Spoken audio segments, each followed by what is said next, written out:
Hello viewers, অচেতদার free coaching চ্যানেলে তোমাদের সকলকে স্বাগত জানাই। আজকের এই ভিডিওটিতে তোমরা যারা ক্যালকাটা ইউনিভার্সিটিতে বিএ হিস্ট্রি অনার্সে বা পাসে বা জেনারেলে সেকেন্ড সেমিস্টারে পড়ছো, তোমাদের যে ডিএসসিসি 2 বা এমডিসি 2 বা এমএন 2 পেপারটি রয়েছে, এই পেপারটির একটি গুরুত্বপূর্ণ প্রশ্ন পুরা প্রস্তর যুগ অর্থাৎ ইউরোপ এবং এশিয়ার পুরা প্রস্তর যুগের বৈশিষ্ট্যটা কী ছিল, বা এশিয়া মহাদেশে ও ইউরোপ মহাদেশে পুরা প্রস্তর যুগের প্রভাব কী পড়েছিল, বা এই দুটি মহাদেশের উপর পুরা প্রস্তর যুগ নিয়ে আলোচনা করতে হবে।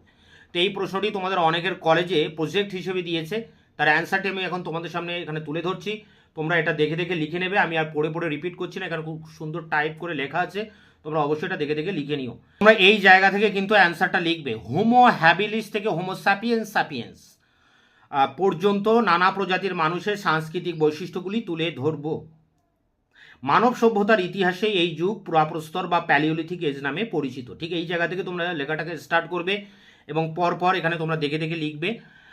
এইভাবে তোমরা প্যারা করে করে লিখবে। এটা একটা খুব বড় প্রশ্ন এবং বড় টপিক, কারণ পুরাপ্রস্তর যুগকে আবার কিন্তু 3টি পর্যায়ে ভাগ করা যায়, এটা তোমরা জানো। এবং এই 3টি পর্যায়কে নিয়েই কিন্তু আলাদা আলাদা পাঠ করে করেও তোমাদেরকে লিখতে হবে।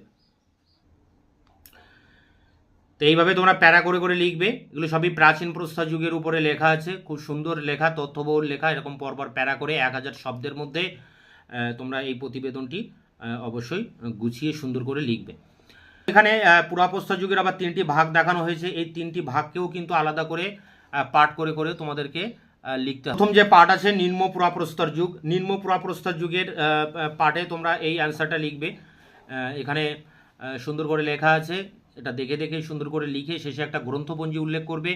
এবং গ্রন্থপঞ্জিটা তোমার যে সিলেবাসটা তোমাদের কাছে আছে, ইংরেজিতে সিলেবাস আছে দেখবে, সেই সিলেবাসে তোমাদের যে সেকেন্ড পেপারটি আছে, সেকেন্ড পেপারে একটা গ্রন্থ তালিকা দেওয়া আছে, অনেকগুলো গ্রন্থের নাম দেওয়া আছে। সেখান থেকে তোমরা প্রয়োজন মতো 2টি বা 3টি বা 4টি গ্রন্থের নাম তোমরা লিখে নিও। এছাড়া তোমাদের এই পেপারটির অন্য প্রশ্নের উত্তর নিয়ে আমি কিন্তু এর আগেও কলেজ প্রজেক্টের অ্যান্সার দিয়েছি, এবং সেখানে তোমাদের সেই জায়গা থেকে তোমরা গ্রন্থপঞ্জিগুলো লিখে নিতে পারো। সেখানেও গ্রন্থের নাম দিয়ে সুন্দর করে মেনশন করে কিন্তু উল্লেখ করা আছে। তা এই ছিল নিম্ন পুরাপ্রস্তর যুগ।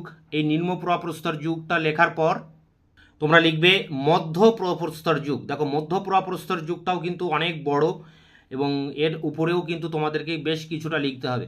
অ্যাকচুয়ালি প্রাচীন প্রস্তর যুগ প্রায় 2.5 লক্ষ বছর ধরে চলে, তাই এই যুগটা অনেক বড় একটা যুগ, এবং এই যুগের পার্টগুলো অনেক বড় বড়। এই জন্য তোমাদের এই নোটসটা কিন্তু একটু বড় হবে, এবং একটু বড় হলেও তোমরা একটু ধৈর্য ধরে লিখে দেবে।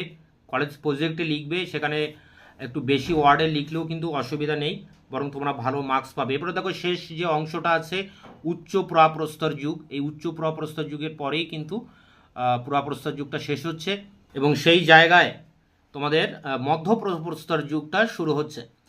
তাই এই অংশটা অবশ্যই তোমাদেরকে লিখতে হবে। এটা উচ্চ পুরাপ্রস্তর যুগ। উচ্চ পুরাপ্রস্তর যুগের এই অংশটা তোমরা দেখে দেখে লিখে নেবে। এখান থেকে তোমরা প্যারা করে লিখবে। এটা আছে আউরিগ্লাসিয়ান সংস্কৃতি, উচ্চ পুরাপ্রস্তর যুগে এটা স্পেনে দেখা যায়। তো এই অংশটাও অবশ্যই তোমাদেরকে উল্লেখ করতে হবে। ডালেনিয়ান সংস্কৃতি, এগুলি সব ইউরোপের প্রেক্ষাপটে রয়েছে। এই অংশটুকু লিখে